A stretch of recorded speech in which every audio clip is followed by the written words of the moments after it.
Kidneys హెల్తీగా ఉండడానికి, kidney stones రాకుండా, కిడ్నీ ప్రాబ్లమ్స్ రాకుండా ఉండడానికి ఒక హెల్తీ డైట్ ఏంటి చెప్తారా? కిడ్నీ స్టోన్స్‌కి మనం జనరల్‌గా వాటర్ ఎక్కువ తాగాలండి.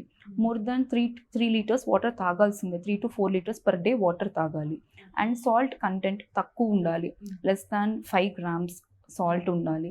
అండ్ థర్డ్, ఎక్కువ షుగరీ ఫుడ్స్ కన్జ్యూమ్ చేయకూడదు. Fourth, healthy life style modification డెఫినెట్‌గా ఉండాలి. అండ్ డైలీ వాకింగ్ అవి చేస్తూ ఉండాలి. ఫిఫ్త్, హై ఆక్సలేట్ ఫుడ్స్ అని అంటారు. సో అవి దేంట్లో ఎక్కువ ఆక్సలేట్ కంటెంట్ ఎక్కువ ఉంటుందంటే, ఒకటి టీ, కాఫీ, ఇంకొకటి చాక్లెట్స్, టొమాటోస్, బీట్రూట్స్, అన్నిట్లో కొంచెం ఆక్సలేట్ అనేది ఎక్కువ ఉంటుంది. ఇంకొకటి యూరిక్ యాసిడ్ స్టోన్స్ కూడా ఉంటాయి. అవి ఎక్కువ ఆల్కహాల్ వాళ్ళల్లో ఎక్కువ చూస్తూ ఉంటాము. అండ్ దెన్ ఈ ఫ్రక్టోస్ ఫుడ్స్ కొంచెం తగ్గించాల్సి వస్తుంది. రెడ్ మీట్ అవాయిడ్ చేయాలి. యానిమల్ ప్రోటీన్ అవాయిడ్ చేయడం బెటర్. అండ్ డయాబెటిక్ వాళ్ళకు కూడా వేరే కిడ్నీ డిసీజెస్ కూడా వేరే డైట్ అనేది ఉంటుందండి. జనరల్గా ఎనర్జీ రిక్వైర్మెంట్ అనేది 30-35 kilo calorie per KG per day తీసుకోవాలి అందరూ. అండ్ ప్రోటీన్ కూడా 0.8 to 1 gram per KG per day తీసుకోవాలి జనరల్లీ. బట్ కిడ్నీ డిసీజ్ ఉన్న పేషెంట్స్లో మనం కొంచెం ఎర్లీ స్టేజెస్, లేట్ స్టేజెస్ అని ఉంటాయి. యూజువల్గా కిడ్నీ డిసీజ్ ఉన్న పేషెంట్స్లో మనం ప్రోటీన్ అనేది రెస్ట్రిక్ట్ చేయమని చెప్తాం.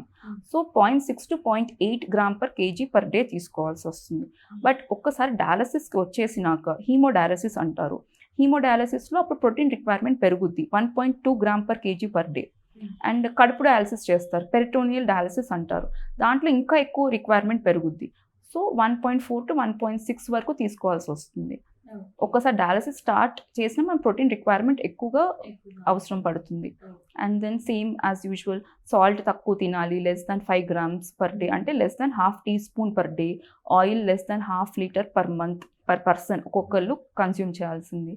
అండ్ కిడ్నీ డిసీజ్ ప్రోగ్రెస్ అయ్యే కొద్దికి పొటాషియం అనేది ఎక్కువ అవుతుంది ఎవరికైనా.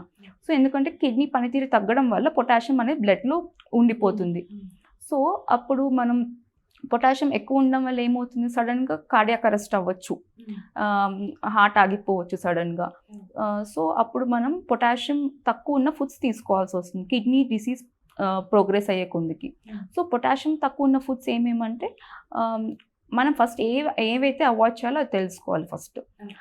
మనం అవాయిడ్ చేయాల్సిన ఫుడ్స్ ఏంటి, coconut water, banana, fruits, and even chocolates, dry fruits, nuts, ఇవన్నీ మనం అవాయిడ్ చేయాల్సి వస్తుంది. అండ్ సేమ్ స్మోకింగ్ అవాయిడ్ చేయాలి. అండ్ షుగర్ లెవెల్స్ మానిటర్ చేసుకుంటూ ఉండాలి. HbA1c టార్గెట్ 7% అలా ఉంచుకుంటే బెటర్.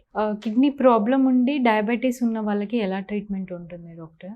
అది కిడ్నీ ప్రాబ్లం ఉండి డయాబెటీస్ కూడా ఉంది అంటే మనం ప్రివెంట్ చేసుకోవాలి ఏదైనా. మనం డయాబెటీస్ వచ్చినప్పుడే మనం ఫస్ట్ ఎవ్రీ ఇయర్ మనం స్క్రీనింగ్ చేసుకుంటూ ఉండాలి. ఒకటేమో సీరం క్రియాటినిన్, ఇంకోటేమో యూరిన్ ప్రోటీన్స్ ద్వారా.